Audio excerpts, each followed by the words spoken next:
নমস্কার বন্ধুরা, কেমন আছেন? মেহুলির রান্নাঘরে সবাইকে স্বাগত। আজকে আমি নতুনভাবে দই পার্শে রান্না করব। তার জন্য আমি নিয়েছি 400 গ্রাম পার্শে মাছ, ভালো করে ধুয়ে পরিষ্কার করে নিয়েছি। 100 গ্রাম টক দই আর 20 গ্রাম মতো কিশমিশ, একটা বড় পেঁয়াজ,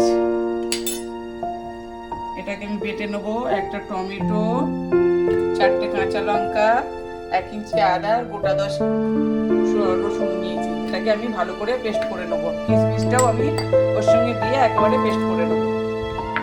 এবার আমি কড়াইটা বসিয়ে দিয়েছি। কড়াইটা বসিয়ে দিয়ে তেল দিয়ে দেবো।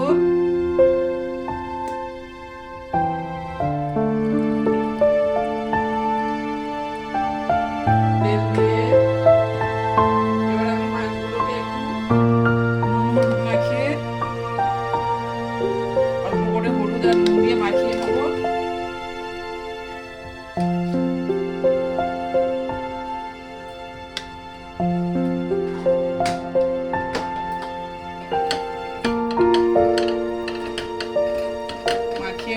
মাখিয়ে মাছগুলোকে আমি ভেজে তুলে নেব। তেলটা আমার গরম হয়ে গেছে, এবার আমি মাছগুলো ছেড়ে দেবো।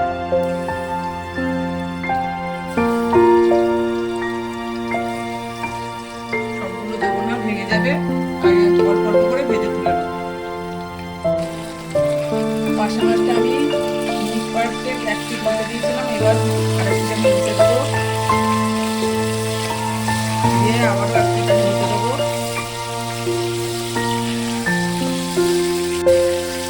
আমি 1 পিস আবার নিচে দিয়েছি। এটা আমি আবার মিনিট 3 ঢুকে দেবো, দিয়ে মাছগুলো মাছটা আমার হয়ে গেছে। এবার আমি তুলে নেবো।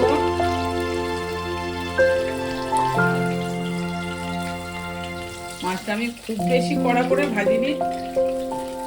আর এবার আর যেগুলো আছে দিয়ে দেবো। আর আপনারা অনেকভাবে তো পার্শে মাছ করে রান্না করে খেয়ে দেখেছেন, এইভাবে দই পার্শে একবার করে খেয়ে দেখবেন, খুবই ভালো লাগবে। আর বন্ধুরা, যারা আমার আরো রান্না দেওয়া আছে এখনো পর্যন্ত দেখেননি, তারা ডেসক্রিপশনে দেওয়া আছে, সব রান্নাগুলো আমার দেখে নেবেন। মাছটা আমার ভাজা হয়ে গেছে, এবার আমি তুলে নেবো।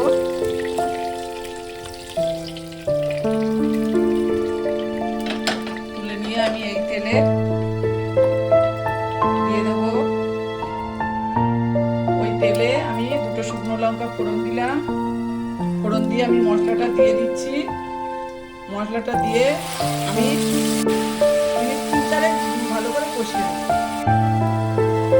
লঙ্কাটা ফোড়ন দিয়ে মশলাটা দিয়ে আমি এবার মিনিট 3 ধরে ভালো করে মশলাটাকে কষিয়ে নেবো। মশলার কাঁচা গন্ধটা যাতে চলে যায়।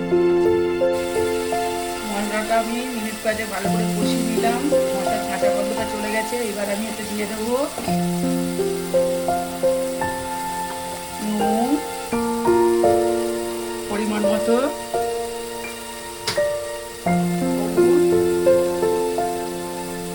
1 চামচ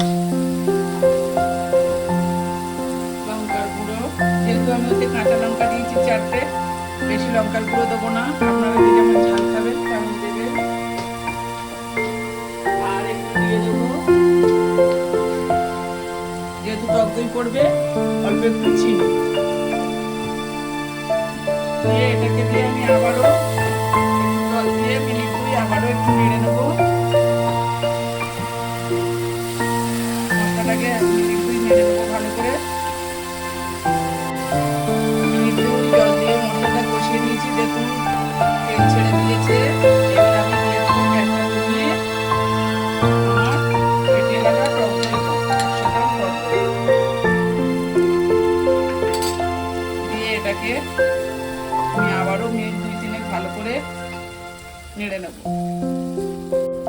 নেড়ে নেবো যতক্ষণ না মশলাটা থেকে তেল ছেড়ে দিচ্ছে, ততক্ষণ আমি দইটা দিয়ে ভালো করে নেড়ে নেবো। দেখুন দইটা দিয়ে আমি মিনিট 2-3 ঢেলে নিয়েছি, দেখুন কি সুন্দর তেল ছেড়ে দিয়েছে। এইভাবে তেল ছেড়ে দেওয়ার পরে আমি এবার এটাতে জল দিয়ে দেবো।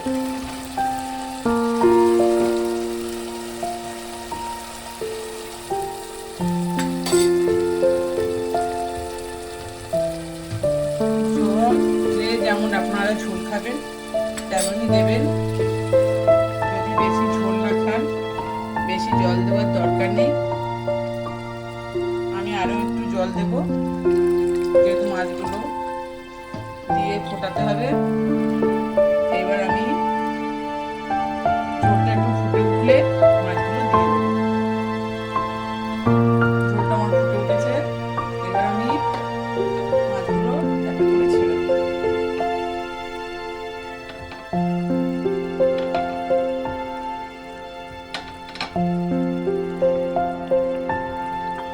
দিয়ে আমি একটু চাপা দেবো, মিনিট 5 চাপা দিয়ে মিনিট 5 হয়ে গেছে। আমি এবার ঢাকাটা খুলে আপনাদেরকে দেখাচ্ছি, দেখুন কত সুন্দর হয়েছে। এবার আমি একটু ধনেপাতা ছড়িয়ে দেবো,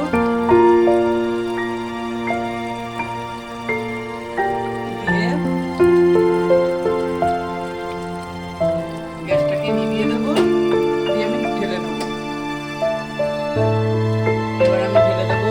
দেখুন বন্ধুরা কত সুন্দর হয়েছে। আপনারা এইভাবে একবার হলেও বাড়িতে বানিয়ে খাবেন। ভালো লাগলে একটা লাইক কমেন্ট শেয়ার করবেন, নতুন বন্ধুরা সাবস্ক্রাইব করবেন আর পাশে থাকবেন। আরও আমি নতুন নতুন কাজে রান্না